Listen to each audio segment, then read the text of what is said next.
گوبولی یه غذای جنوبی خیلی خوشمزه است که هم با مرغ سرو میشه هم با گوشت. من امروز میخوام با مرغش رو بهتون آموزش بدم. اول مرغامون رو میذاریم بجوشه، بعد میریم پیاز داغ میذاریم واسه برنجمون. من نصف پیاز رو خلالی کردم، با کمی روغن سرخ میکنم.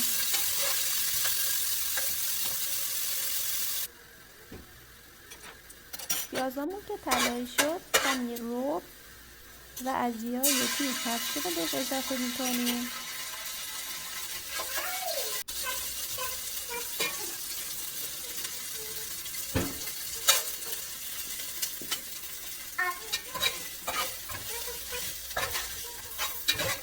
حتی ادویه‌هامون که بلند شد، آب مرغ جوشیده شدهمون که از قبل آماده شده میایم بهش اضافه میکنیم. یه پیاز سرخ شدمون.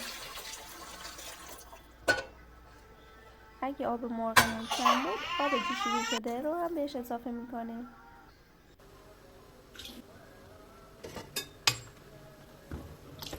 آب برنجمون که جوشید میایم برنجمون رو بهش اضافه میکنیم.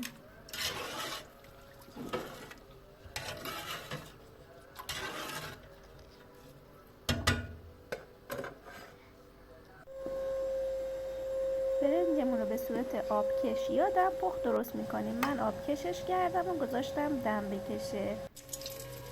بعد میریم سراغ مواد حشومون.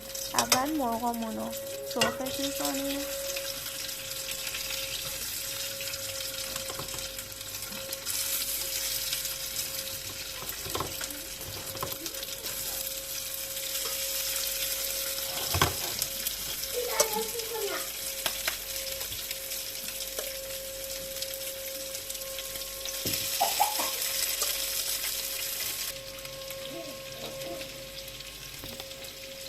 مرغامون رو که سرخش کردیم میریم سراغ سرخ کردن سیب زمینی.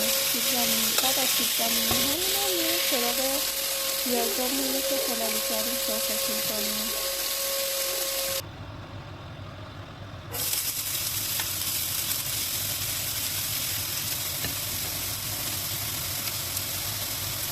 پیازمون که طلایی شد، ادویه کپشن رو بهش اضافه میکنیم. ربمون رو که با آب مرغ جوشیده قبلمون بهش اضافه کردیم به پیازمون اضافه میکنیم مواد حشومون.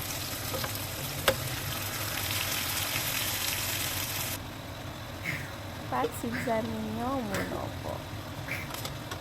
کشمشا رو من از قبل سرخش کردم. نخودامونم سرخش کردیم. سیب زمینی و کشمش و نخودمون رو هم به مواد حشومون اضافه میکنیم.